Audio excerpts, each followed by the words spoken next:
je rends grâce à Dieu ce matin de vous retrouver là, surtout par les temps qui courent. Surtout par les temps qui courent, parce que on avait, lui, tendu aussi avec cette pandémie du Covid-19. On dit la Covid-19, je ne sais pas trop pourquoi, hein, mais bon, on va se conformer. C'était quand même assez difficile, on pensait à tout le monde, on disait qu'est-ce qui se passe. Mais je me souviens que nous avions été conduits par le Saint-Esprit. Je persévère dans une petite église qui se construit au niveau de Yaoundé. C'est là que je vais souvent. Et dans une nuit de prière, on avait vraiment élevé les murailles, on avait demandé à Dieu de couvrir son église pendant ces moments. Pendant ces moments, de protéger son peuple de ce qui se passait. On ne savait pas très bien ce que c'était d'ailleurs, qui c'est vraiment. Ça reste une nébuleuse, personne ne sait, mais on a dit Seigneur, nous t'avons. Et moi, quand on dit Église, évidemment que Joigny est en bonne place. Donc, ça faisait partie des églises sur lesquelles je demandais au Seigneur d'avoir une attention particulière. Prier pour les familles, pour les gens que je connaissais dans la région. On avait des chiffres tous les jours de choses terribles. C'était très compliqué, mais je me rends compte que Dieu est fidèle. Et Dieu a fait beaucoup de choses. En tout cas, il n'a pas changé. Donc, quand on crie à lui, il répond, il prend soin au-delà de ce qu'on espère. Amen. Amen. Donc, voilà, simplement ce matin, j'ai préparé quelques petits mots, quelques petits points à voir ensemble. Comme tout le monde, nous vivons, on vit des moments particuliers, c'est vrai, des moments difficiles où les gens se posent des questions. Tout le monde se pose des questions. Et je pense que les exégètes de la Bible ne sont jamais autant retournés dans l'eschatologie, n'est-ce pas? Les gens ont pensé à la fin de tout. Beaucoup d'églises, d'ailleurs, prêchent le retour de Jésus. Entre ce qu'on vivait déjà et la tournure des choses dans le monde, de manière générale, et cette pandémie qui est arrivée, vous voyez, beaucoup de gens se posent des questions sur qu'est-ce que c'est réellement, que se passe-t-il, est-ce que le Seigneur ne va pas arrêter tout là et arriver?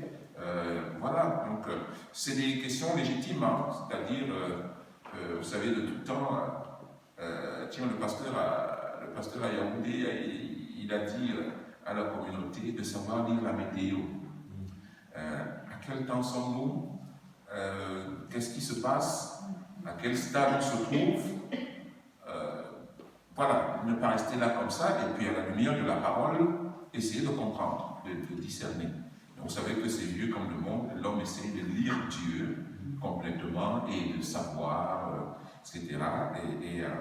Et d'ailleurs, de dépasser Dieu même. Hein. Mais bon, souvent, ça ne porte pas bonheur que d'aller au-delà de la pensée de Dieu. Donc il faut savoir rester dans ce que Dieu dit, dans les limites de ce que Dieu lui-même a dit, parce que tout est déjà dit hein, d'une certaine manière dans sa parole. Et puis il continue quand même de révéler, c'est vrai, hein, par ceux à qui il parle, et Dieu parle à ses enfants, donc il continue d'apporter, etc. Mais c'est toujours adossé sur sa parole. Et donc, la Covid a amené un climat de peur, de psychose. Vous voyez un monde où personne n'a de certitude, de rien. Même les scientifiques sont complètement déboussolés, ils ne savent pas de quoi il s'agit, vraiment, on ne sait pas ce virus-là, comment il se comporte, est-ce que l'incubation dure combien de temps? Vous voyez, toutes les bonnes théories, et comment il se comporter d'une année à l'autre. Bon, la grippe saisonnière, on sait qu'elle existe, et puis on sait que, bon, peut-être à telle période, il faut faire un vaccin, là on ne sait rien. D'une année sur l'autre, ça va faire quoi? On ne sait rien du tout. Voilà, là je suis arrivé, et puis, quand j'étais arrivé, on disait il faut reconfiner, il y a de nouveaux cas, voilà, c'est ça, on ne sait pas. Le début et la fin de tout cela, c'est quoi? Personne ne sait rien. Les bien-pensants, les scientifiques, d'ailleurs les thèses s'affrontent. C'est ceci ou cela, c'est tel médicament ou tel autre, etc. Le monde est désemparé devant ce phénomène-là. D'ailleurs, il y a beaucoup de confusion et finalement, ça ressemble même à de l'agitation. Ça ressemble à de l'agitation. Quand on regarde ça, une thèse balaye une autre, et puis on ramène une histoire, et puis des fois ça monte sur le terrain politique, économique, etc. La guerre des marchés. Alors on ne sait pas, on sait que le monde est fait de tout cela, un tout petit peu, mais personne ne peut dire très exactement ce que c'est. Le complot, alors bon, il y a beaucoup de choses et c'est la confusion. Et quand c'est comme ça, les gens ont peur. Les gens ont peur. Face à l'incertitude, vous ne savez pas. Si vous êtes dans un étang ou une piscine et que vous n'arrivez pas à toucher le fond, vous avez peur. Vous ne savez pas où se trouve le fond, est-ce que vous le toucherez jamais, etc. Mais quand vous allez toucher le fond, vous remontez, vous êtes rassuré, vous savez qu'on remonte, etc. Donc on est un peu dans cette situation de peur là, et c'est partout, sur les 5 continents, c'est la même chose. Les Américains qui, au début, ont dirigé l'affaire, se sont retrouvés frappés plus que quiconque, plus que tout autre pays là-dessus, etc. Tout le monde est rentré dans une forme d'humilité et a dû reconnaître qu'il y a quelque chose qui se passe. Alors, moi, je n'ai pas de réponse ce matin par rapport à cela. Moi, je n'ai pas fait des études scientifiques, de médecine, etc. Donc, je ne pourrais pas dire plus que les professeurs, etc., et dont nous espérons qu'ils vont quand même nous aider à trouver quelque chose pour nous rassurer par rapport à cette maladie, à ce virus-là, et comment le dompter, etc. Mais ma pensée ce matin, ce que je veux partager, qui fait partie de mes réflexions à moi aussi, de mes temps de méditation, c'est qu'au milieu de toutes ces incertitudes, les chrétiens, eux, ils ont des certitudes. Que les chrétiens ne perdent pas de vue que nous avons des certitudes. Nous avons des certitudes. La première de ces certitudes, d'abord, c'est que Dieu est assis sur son trône et il règne. Les hommes se dérangent, ils bougent dans tous les sens, ils provoquent des fois des choses où ils essayent ceci ou cela, et face à des situations comme celle-ci, ils perdent pied, etc. Dieu, lui, est assis et règne. Et il n'y a rien, mais alors rien qui échappe à son contrôle. Rien. C'est la première chose que nous, on doit garder fermement à l'esprit. Et donc participer à ce que Paul, à la suite de Paul, à combattre le bon combat de la foi. Le bon combat de la foi. L'assurance que notre Dieu est là en permanence et qu'il a le contrôle de la situation. Et que ce qui est dit pour nous dans l'Évangile, pour les croyants, pour les chrétiens, ça n'a pas changé, ça n'a pas varié. Il est sans changement ni cause de variation. Dieu est le même et il règne. Il n'y a que lui qui est stable et qui règne. Même quand ça campe dans tous les sens, le chrétien le sait. La tempête peut souffler dans tous les sens, faire ce qu'elle doit faire, etc. Dieu est au-dessus et il règne. Amen. C'est ça la première chose. Rien que cela doit nous donner chaud au cœur et nous ramener une forme d'assurance et de confiance. Parce que les temps comme ceux-ci sont faits pour casser et pour briser la foi. Les gens se livrent à des conjectures. On fait des films, on dessine des choses, etc. Et souvent, on est éloigné, finalement, de l'essentiel. Et c'est aussi ça, le plan de l'ennemi, c'est qu'on perde de vue l'essentiel. Et qu'on se retrouve engagé dans plein de choses ou plein de réflexions. Et il n'y a rien de pire que quand le moral est descendu. C'est-à-dire quand on a perdu la a perdu la foi. Or, à ce moment-là, Dieu nous demande de rester ferme et de regarder à lui. Et de continuer dans la voie qui est tracée.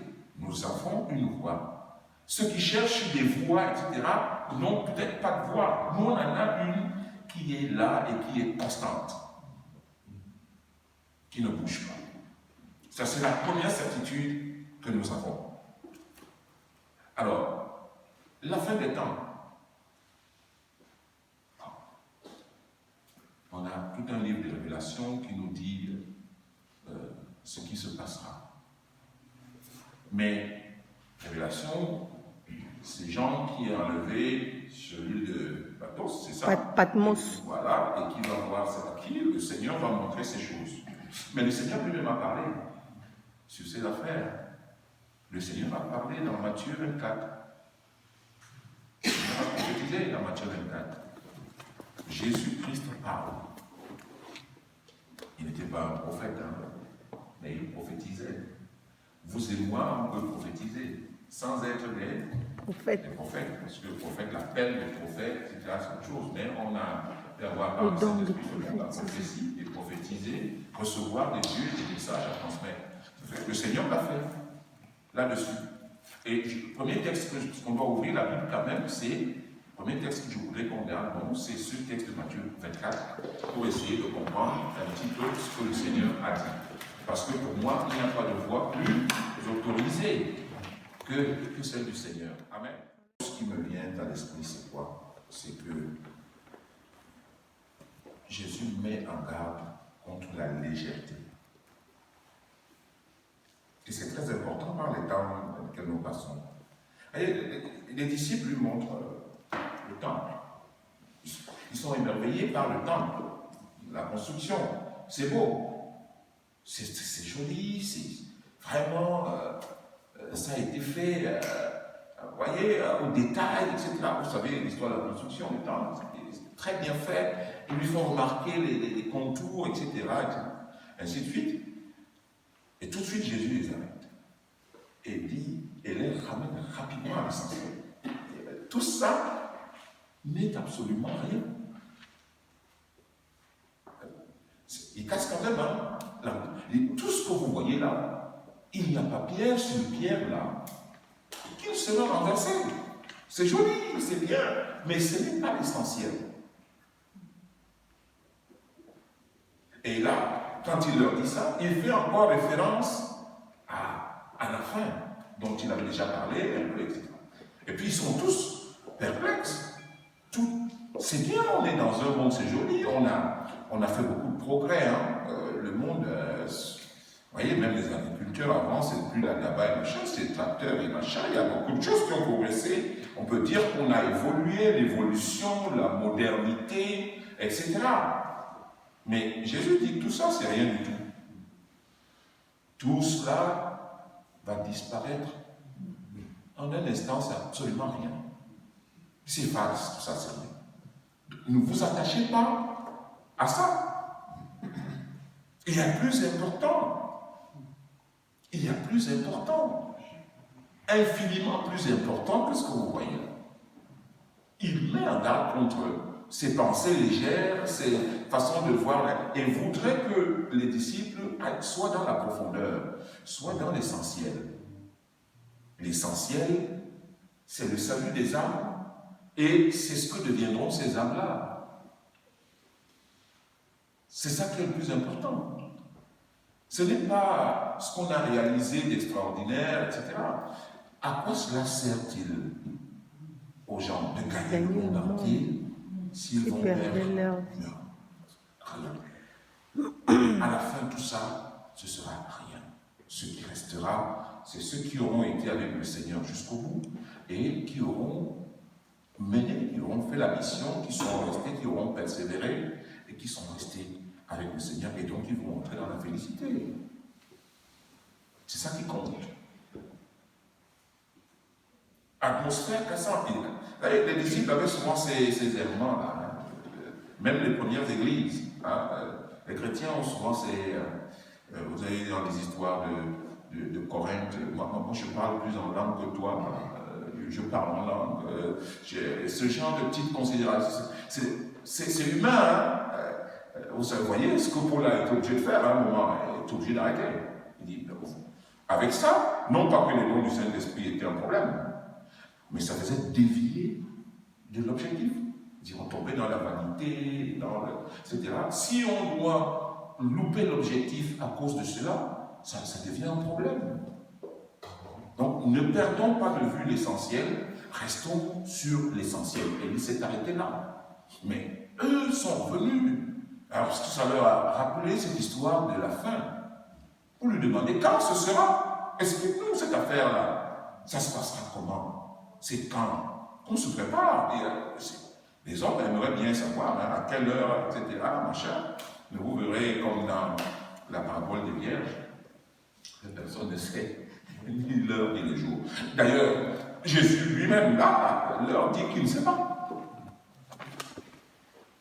Il ne sait pas.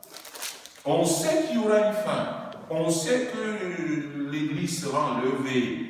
On sait un certain nombre de choses qui sont écrites et qui n'ont... Mais dans quel ordre, selon quel détail et machin, à quel jour, quelle heure, personne ne sait. Jésus lui-même dit, moi-même, je ne sais pas. Le Père seul sait. Il a une humilité extraordinaire. Et ce n'est pas sur ça que vous devez vous focaliser. Et qu'est-ce qu'il fait? Il leur explique un certain nombre de choses qu'ils verront. Des signes. Il met un accent sur les signes. Vous verrez ceci, vous verrez cela. Aujourd'hui, les questions que nous nous posons sont légitimes. C'est-à-dire que nous voyons un certain nombre de choses. Beaucoup de ces signes-là sont déjà, pour beaucoup, on en a vu. Etc. Quand on parle de l'iniquité, l'égoïsme, etc., on est dedans. L'orgueil des nations, il y a beaucoup de choses comme ça qui sont là. Les abominations, les cataclysmes, Alors, moi, je ne peux même pas faire le catalogue, parce que des fois, quand on est chrétien, il faut fermer les oreilles, parce que ça fait tellement mal aux oreilles d'entendre certaines choses. Elles sont invraisemblables, mais ça se passe. Et ceux qui vivent, qui ont connu un temps, peut-être où il y avait plus de tenue, de retenue, où la crainte de Dieu était quand même encore quelque chose, et ainsi de suite, ils se disent, là, c'est terminé, là. Il y a quelque chose, le Seigneur va intervenir, là. Parce que c'est pas possible. Les choses se sont tellement détériorées qu'on ne peut pas aller plus loin que ça. On ne peut pas aller plus loin que ça. Et c'est une pensée qui vient à beaucoup de gens. Des fois, on est face à des... Moi, je viens de l'Afrique, des fois, vous entendez des cris rituels, des choses... mais vous demandez, mais comment est-ce possible? Comment est-ce possible? C'est pas possible, c'est insupportable, c'est insoutenable. Le Seigneur, il est là. Il est là. Mais ce n'est pas là-dessus que nous devons nous focaliser. C'est ce que nous dit le texte. Gardez-vous et mets en garde contre la séduction. La deuxième chose, après la légèreté, c'est la séduction. À ce moment, il dit, des gens viendront dire, le Seigneur est là. Là, quelqu'un me disait, en Côte d'Ivoire, il y a quelqu'un qui a dit que c'est lui Jésus. Oui, c'est moi, les gens vont me voir. Oui, c'est moi Jésus, Jésus est déjà là, etc. Il est né, tiens, j'ai été où avec les Gédéons une fois. Et il est né, il est tout petit, le Messie est de retour, etc. Vous avez des choses qui montent comme ça, etc. Et il faut garder son calme, il ne faut pas être séduit. Jésus dit, le Fils de... Il ne sera pas là. Des gens vont se lever et dire des choses, des gens vont faire des prédictions, les gens vont rentrer, ce sera le concours des révélations. Chacun va recevoir une révélation plus pointue que celle de l'autre, etc., etc., etc. Ça viendra de tous les côtés. Mais il dit, gardez, ne vous laissez pas séduire. Vous verrez ces choses, ça va se passer comme ça, vous-même vous serez attaqués. Les chrétiens, le sort qui leur est, et c'est pas envieux, hein, et vous serez attaqués Parmi vous, vous allez vous-même vous attaquer les uns les autres. C'est prévu, hein. Il faut qu'on fasse attention. Mais ne vous laissez pas séduire. C'est le début, ce sera le début des tourments que le monde doit connaître. Alors, là-dessus, j'embraye sur quelque chose. L'autre thèse, c'était de dire, Dieu est en colère et il a frappé. Ouais, la Covid, c'est la colère de Dieu qui a frappé l'humanité. Voilà. Moi, je n'ai pas adhéré à ça. Non. Non. Mais attendez, Dieu est tout-puissant. Vous voyez le Dieu tout-puissant. S'il veut punir l'humanité, vous croyez que c'est la Covid? La Covid, c'est rien. Hein?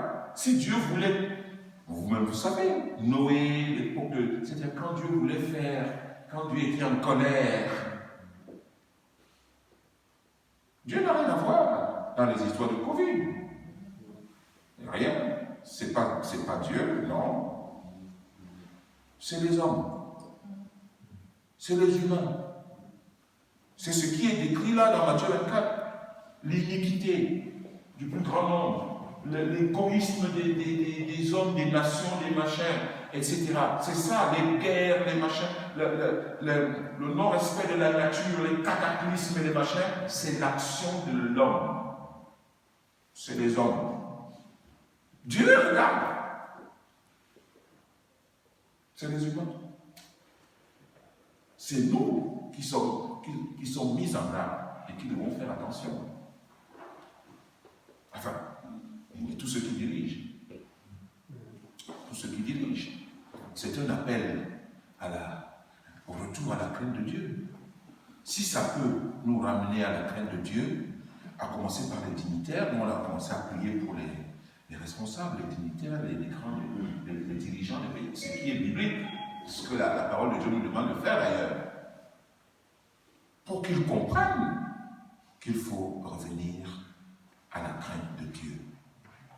Il faut continuer à prier, mais vont-ils revenir? C'est tout le défi. Mais rien n'est impossible à qui croit. On a vu à Ninive tout un pays gelé avec les animaux, les bêtes et Dieu se repentir et véritablement changer de perspective. Il n'y a rien qui empêche les hommes si ce n'est le travail de l'ennemi qui les pousse à bout et qui les remplit d'orgueil. Mais nous, chrétiens, nous savons ce que nous devons faire et nous devons faire attention, nous devons être dans le discernement de ces temps-là pour ne pas nous livrer, à ne nous laisser balloter par tous les vents. Par tous les vents. C'est ça qui est important de faire. Et l'autre chose, c'est quoi? Il est légitime, les chrétiens, tous les chrétiens voudraient que Jésus revienne. N'est-ce pas? Non, mais attendez. Amen. Écoutez, avec ce qu'on vit, avec le monde, on est dans un monde qui est compliqué. On est dans un monde où le chrétien n'est pas welcome, bienvenue. Hein? Allez dans un travail, allez dans un service, et toi, dites que vous êtes chrétien là-bas. Tout le monde regarde un peu de travers, et puis on dit c'est qui ça, etc. Les chrétiens vivent des choses qui ne sont pas très agréables. Les chrétiens voudraient, mais c'est l'espérance du chrétien, que Christ revienne. Hein? Que l'Église soit enlevée. Parce que même là-dedans, il y a des étapes, hein, parce qu'on mélange un peu tout. Hein? L'enlèvement de l'Église, ce n'est pas le retour de Christ. Non. Est-ce qu'on a dit quelque part que quand l'Église sera enlevée, Christ sera là-dedans? Qu'est-ce qui se passe à l'enlèvement? Les gens montent. Dans les vierges, qu'est-ce qui se passe? Les vierges vont vers l'époux. L'époux ne vient pas. Il ne vient pas dans la maison des vierges. L'enlèvement, on ira. Alléluia. Amen. Oui. On ira à la rencontre de l'époux. Donc l'enlèvement n'est pas le retour de Christ. Christ reviendra grade de la paix. Vous voyez, pour le règne. Hein? C'est à ce moment-là. Donc, souvent aussi, dans la description, on dit, oui, on vient bientôt, etc. C'est des thèmes de prédication maintenant dans beaucoup d'églises. Hein. Et les gens, moi je dis, le problème c'est qu'on peut tous s'arrêter. Je vends tout ce que j'ai. Hein? Je vends ma voiture, mes chaussures et tout, et il attend Christ. et c'est une séduction. Vous vous retrouvez en difficulté. Vous vous retrouvez en difficulté. C'est quand? La date. Bon, allez, j'ai appris que Christ revient, bon, ça ne me sert plus à rien, hein. Tout ceci, etc. Je vends tout ça, et puis j'attends le retour de Christ. Vous êtes bien tombé dans le piège.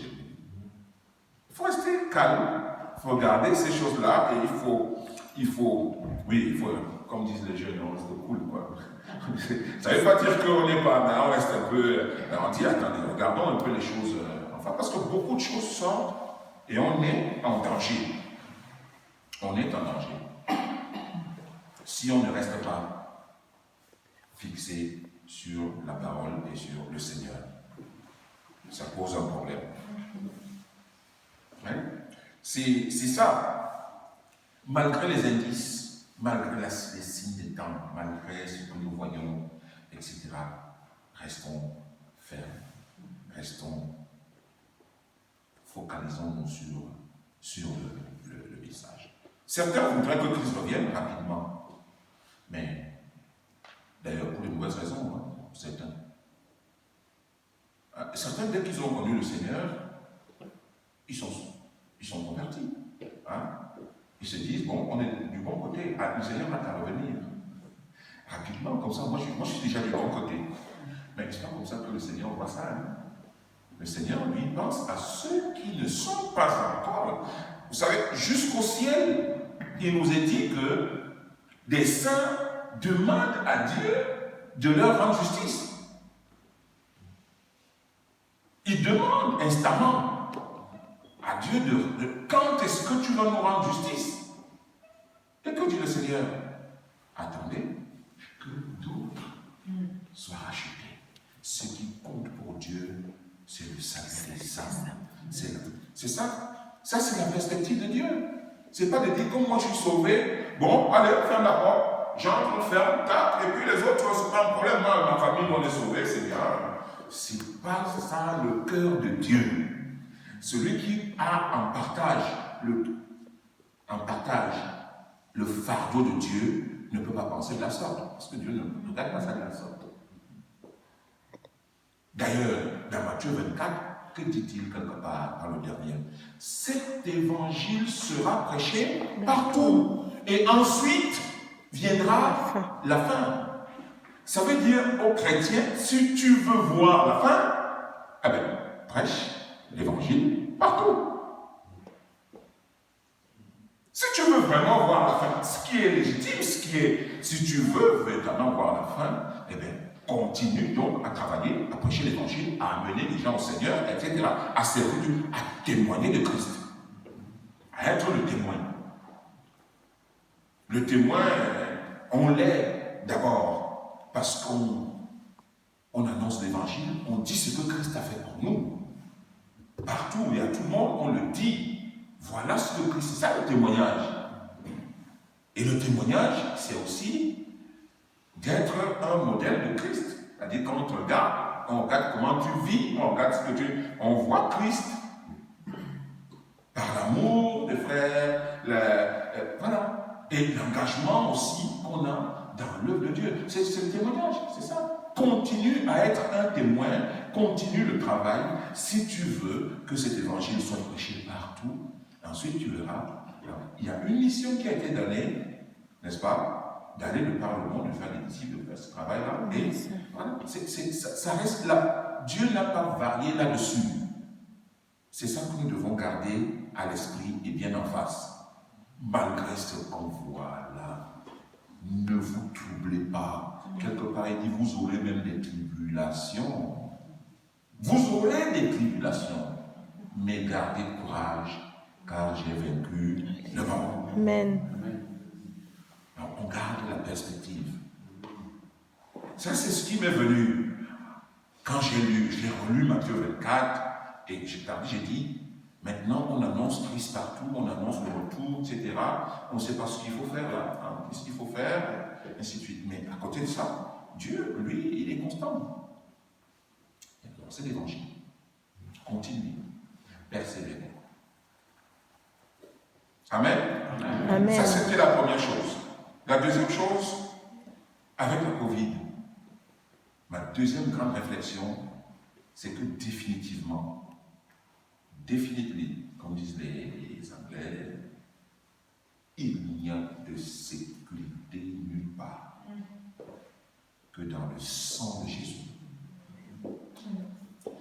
Dites-moi, il y a de sécurité où la Covid veut rencontrer ça par hasard. Il y a des gens qui ont, tiens, une bonne icône qui c'est Manu Dibango. Tout le monde connaît, grand saxophoniste et tout ça. Il est rentré à l'hôpital pour un problème ordinaire et tout ça. Il a attrapé là-bas. Il n'était pas allé pour ça. Il a attrapé ça là-bas, il est parti. Écoutez, on met des masques, on se lave les mains, on met des gels, tout ce qu'on veut, etc. Si cette affaire-là va vous rencontrer, ça va vous rencontrer. À un moment ou à un autre.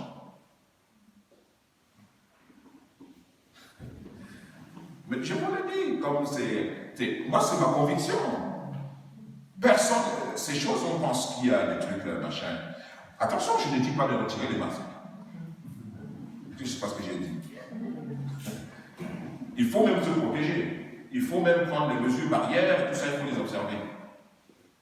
Mais, dans les cas de péril comme ça, je dis pour les enfants de Dieu, le refuge, je dis pour les enfants de Dieu, le refuge est dans le sang de Jésus. Amen. Pour ceux qui lisent la Bible, et elle est faite pour nous enseigner et nous édifier. Jésus accomplira ensuite, c'est ici. Vous voyez que Dieu ne change pas beaucoup. Hein? De l'Ancien Testament, là, il y avait déjà les signes. Là, c'était l'agneau, mais après, on a connu l'agneau sans défaut, qui n'est plus une brebis ou un bouc, ou je ne sais, qui est Jésus lui-même. Donc, séculaire. Alléluia. Et qu'est-ce qu'on nous dit ici? C'était le sang des agneaux. Agneaux, animal. Ce sang-là était mis sur les portes, les poteaux des portes et les linteaux des portes. Et ce signe-là faisait que l'ange de la mort qui passait ne touchait pas à ces maisons-là. Donc, la protection du peuple, Dieu a mis son peuple à part et le protégeait par ce sang. C'était le sang de l'agneau pur, l'agneau sans défaut, qui protégeait le peuple. Alléluia. Ces choses ne sont pas déconnectées. Jésus dit que je ne suis pas venu pour abolir ce qui était avant. Je suis venu pour l'accomplir. Je suis venu pour l'accomplir. Et il l'a accompli. Et désormais, c'est le sang de Christ. C'est le sang de Christ qui est la protection. Nous avons prié énormément pendant cette période pour cacher le corps de Christ sous le sang de Christ. Quand cette histoire a commencé, Seigneur, je mets ma maison, ma famille, c'est là, sous ton sang. Je nous cache sous ton sang. C'est ça. C'est là que se trouve la véritable protection. Écoutez, tout le monde était dans une maison. Et ceux qui étaient dans la maison étaient protégés. Mais si on trouvait un Israélite dehors, hors de la maison, il n'était pas sous la protection. L'ange frappait. C'est ceux qui étaient sous le sang qui étaient protégés. Alors on peut rentrer dans qu'est-ce qu'être sous le sang. Ça veut dire quoi être sous le sang? C'est ça que nous devons nous rappeler. C'est être attaché à Christ, dans notre relation avec Christ. La voir, lui, pour Dieu et lui seul, et être sous sa protection. On peut définir ça de plusieurs façons, mais c'est cette relation-là qui doit être. Et cette ferme assurance-là, de l'évocation du sang de Christ, est importante. Au plan spirituel, on se met sous sa protection.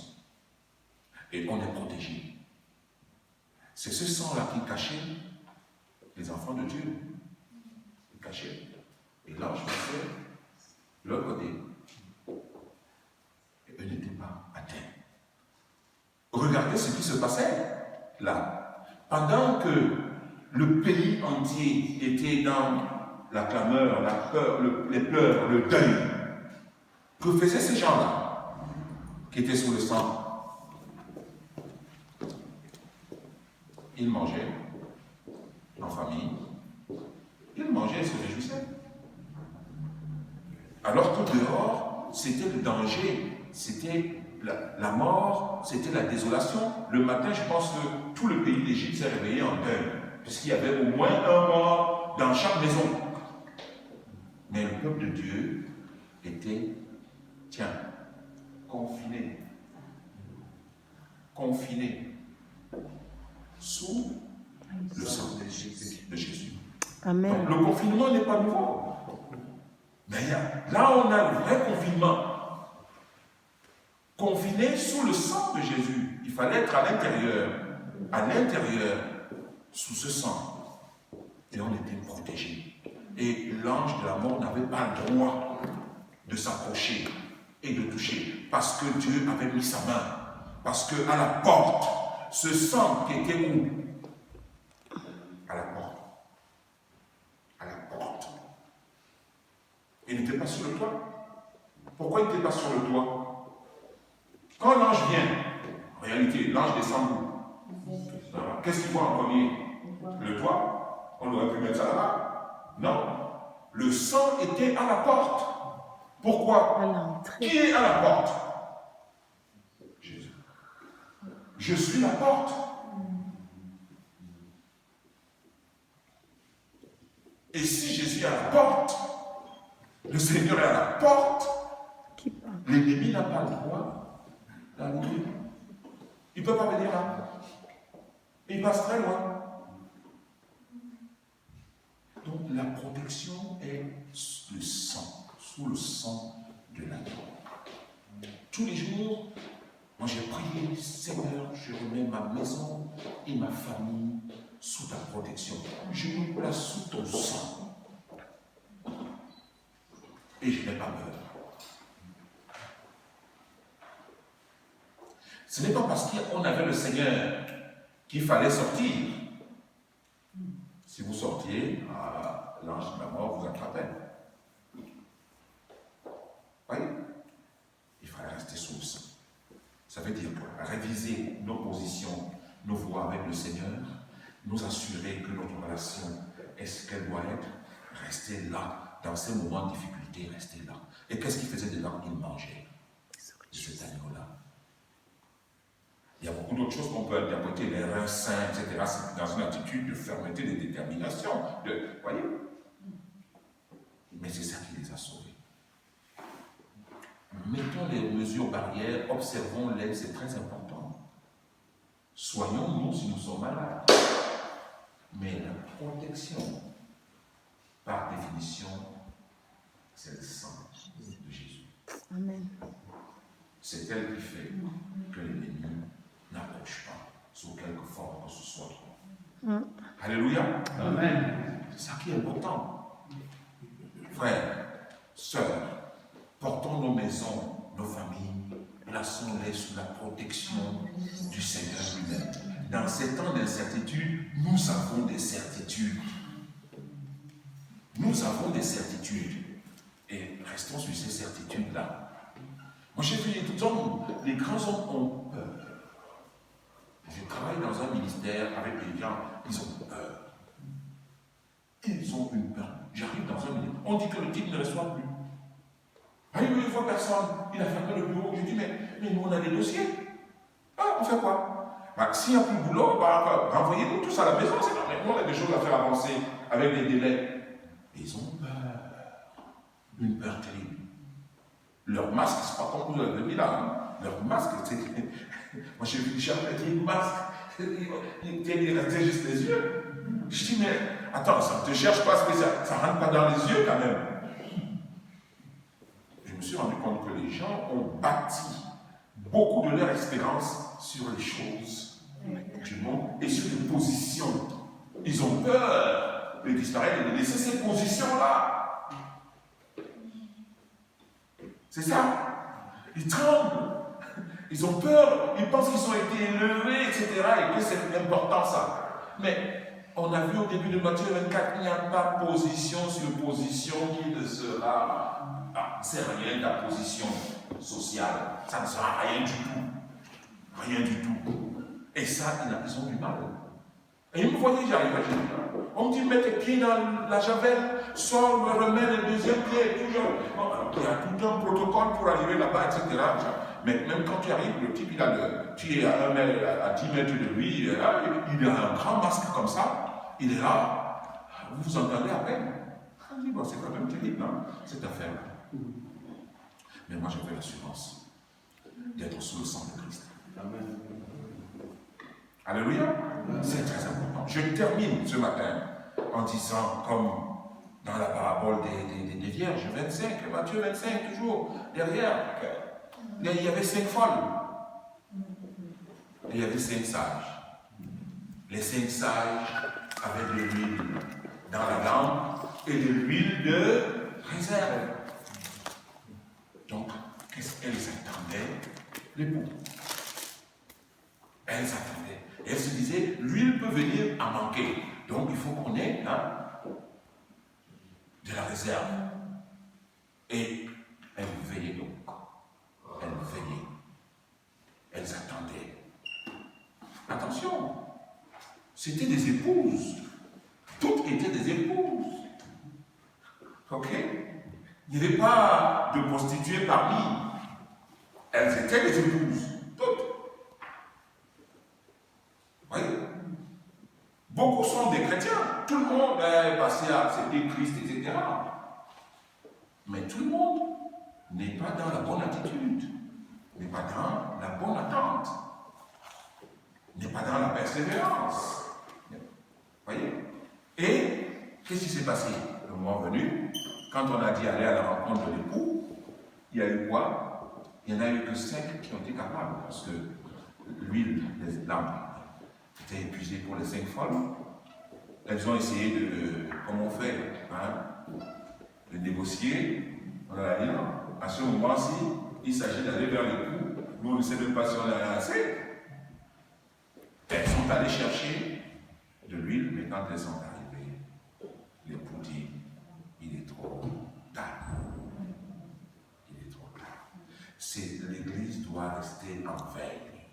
Les chrétiens doivent rester en veille. Amen. Les chrétiens doivent rester dans cette attitude d'attente.